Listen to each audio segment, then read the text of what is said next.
எடப்பாடி பழனிசாமியை பொறுத்த வரைக்கும் ஏதாவது தேவைகள் இருந்தால் தான் அவர் வேகமாக செயல்படுவார். சரி, இப்போ குரல் கொடுக்குறவர் 4.5 வருஷமாக எங்கே காணாமல் போயிட்டார்? காணவில்லைன்ற பலகையில் வந்துக்கிட்டே இருந்தார். 4.5 வருஷமாக எங்கே போனார்? 4.5 வருஷமாக ஒரு விஷயத்துக்குமே ஒரு ஒரு ஒரு ஒரு ஒரு ப்ரொசீஜராகவோ ஒரு ப்ராப்பராகவோ எந்தவித ஒரு நடவடிக்கை எடுக்கல, எந்தவித குரலும் கொடுக்கல. அவரை நம்பி இத்தனை எம்எல்ஏஸ் இருக்காங்கல்ல, மக்கள் உங்களை நம்பி தானே ஓட்டு போட்டாங்க. அந்த மக்களுக்காக நீங்கள் என்ன செஞ்சீங்க? அந்த எம்எல்ஏஸை சொல்கிறேன், கூட இருக்கிற செகண்ட் லீடர்ஸு அண்ட் எம்எல்ஏஸ்லாம் இவ்வளோ எம்எல்ஏஸ் இருக்கீங்க, ஏதாவது நீங்கள் குரல் கொடுத்தீங்களா? எடப்பாடி பழனிசாமி பேச்சை கேட்டு எல்லாமே கெட்டு சீரழிஞ்சிங்க இல்லையா?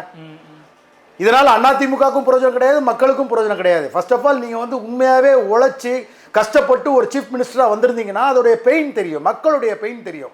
உங்களுக்கு மக்களுடைய பெயின்லாம் தெரியாது. இன்னைக்கு உங்களுக்கு திருப்பி அதே அதிகாரத்துக்கு போய் உட்காரணும், சீஃப் மினிஸ்டராக அதிகாரத்துக்கு போய் உட்காரன்ற ஒரே காரணத்துக்காக இந்த பில்டப்லாம் பண்ணிட்டு இருக்கிறீங்க.